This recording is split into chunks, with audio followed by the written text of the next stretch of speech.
Els Mossos d'Esquadra van detenir a 7 persones acusades de traficar amb drogues i que operaven entre d'altres ciutats a Igualada. L'operació es va dur a terme fa 2 setmanes i aquestes 7 persones formaven part de 2 grups diferents però que estaven connectats entre si.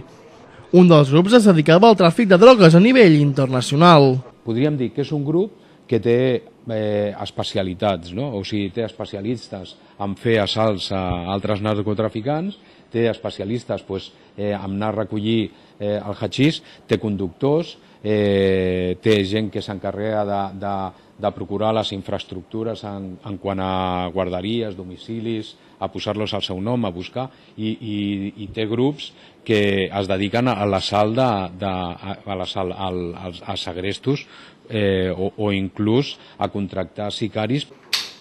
Per la seva banda, el segon grup estava especialitzat en segrestar narcotraficants per robar-los la droga que acabaven d'adquirir, entre d'altres activitats delictives.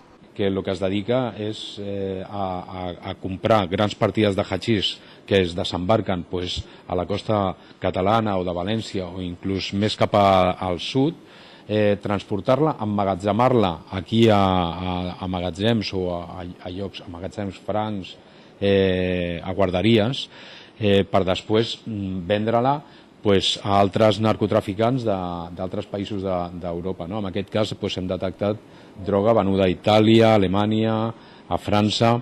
Inclús alguna de les actuacions que s'han realitzat en aquesta segona fase de investigació s'ha detingut a ciutadans francesos, tot i que eren d'origen també marroquí. Els Mossos d'Esquadra van començar a estudiar el cas després del segrest d'un ciutadà de nacionalitat marroquina. A partir d'aquelles investigacions, la policia catalana va tirar del fil i va desmantellar aquests 2 grups.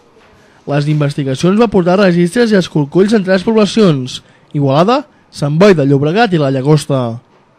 En total, els efectius policials van localitzar 174 quilograms de droga, 158.000 euros en metàl·lic i una important quantitat de material per tractar la droga abans de ser venuda.